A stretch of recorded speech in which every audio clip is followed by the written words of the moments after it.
இந்திய ஜனநாயக கட்சியின் துணைத் தலைவர் ஆனந்த முருகன் சார் ஒரு சில வார்த்தைகள் எங்களுக்காக. எனது உயிரிலும் மேலான உத்தம தலைவர் ஐயா பாரிவேந்தர் இளையவேந்தர் அவர்களை வணங்கி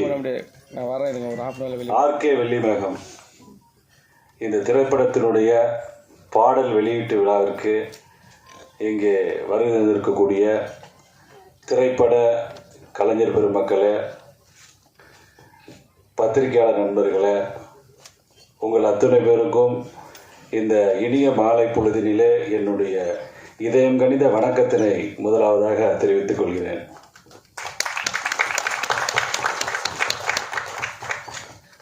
பொதுவாக பார்த்தீங்கன்னா நான் போய் கலந்துக்கக்கூடிய நிகழ்ச்சிகள்லாம் பார்த்தீங்கன்னா இப்போ போராட்டங்கள், ஆர்ப்பாட்டம், கட்சி பொறுப்பாளர்களுடைய திருமண நிகழ்ச்சி, கட்சியினுடைய செயற்குழு கூட்டம், பொதுக்குழு கூட்டம், இந்த மாதிரி நிகழ்ச்சிகள் தான் நாங்கள் தொடர்ச்சியாக நான் கலந்துக்கிட்டு வந்தேன். இப்போ ஒரு ஓராண்டு காலமாக சினிமா துறையிலையும் நான் தொடர்ச்சியாக பல கூட்டங்களில், பல நிகழ்ச்சிகளில் கலந்துக்கிட்டு இருக்கிறேன். அதுக்கு முக்கிய காரணம் என்னன்னு கேட்டிங்கன்னா, அன்பு செல்வன், அருமை சகோதரர்,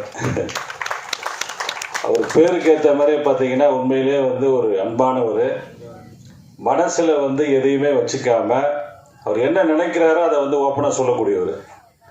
எனக்கு தெரிஞ்சு தமிழ் சினிமாவில் மனசுக்குள்ளே இருக்கிறத தைரியமாக, போல்டாக, எந்த விதமான கருத்தாக இருந்தாலும் சரி மைக்கில் ஓப்பனாக பேசக்கூடிய ஒரே லீடர் பார்த்தீங்கன்னா அவர் தான், அண்ணன் அன்பு செல்வன் அவர்கள். ஸோ அவர் மூலியமாக தான் இன்றைக்கி திரைப்பட நிகழ்ச்சிகளை கலந்துக்கிறேன். இன்னொன்று பார்த்தீங்கன்னா, இந்த திரைப்படத்தை பாடல் காட்சிலாம் பார்க்குறப்போ ரொம்ப நல்லா இருக்குது, நல்லா பண்ணியிருக்காங்க. என்னுடைய அனுபவத்தில் பொதுவாக ஒரு படம் முழுமையாக எடுத்துட்டு பாடல் காட்சி பாடல் வெளியீட்டு நிகழ்ச்சியில் பார்த்தீங்கன்னா, ப்ரொடியூசர் பார்த்தீங்கன்னா படம் பூஜை போட்டு படத்தை ஸ்டார்ட் பண்ணுறப்போ பார்த்தீங்கன்னா ரொம்ப மகிழ்ச்சியாக இருப்பாங்க. கடைசியாக படம்லாம் எடுத்து முடித்த பிறகு பாடல் வெளியீட்டு நிகழ்ச்சியில் பார்த்தீங்கன்னா அவங்களோட முகம் வாடி இருக்கும்.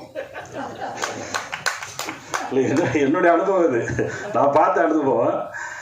ஆனால் ஆர்கே வெள்ளிமேகம் இந்த திரைப்படத்தினுடைய ப்ரொடியூசருடைய முகத்தை பார்த்தீங்கன்னா, இன்றைக்கி அவரோட மூஞ்சை பார்க்குற, படம்லாம் எடுத்து முடிச்சிட்டாரு.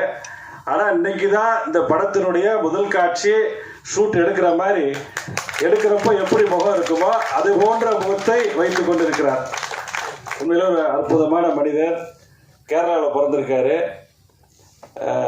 அதாவது சுயமொழி பற்று, பிறமொழி பற்று என்று சொல்லி மலையாளத்தில் அவர் கேரளாவில் பிறந்தாலும் தமிழ் மொழி மீது உள்ள பற்றின் காரணமாக இந்த படத்தினுடைய டெக்னீஷியன்ஸ் எல்லாம் மலையாளிஸு.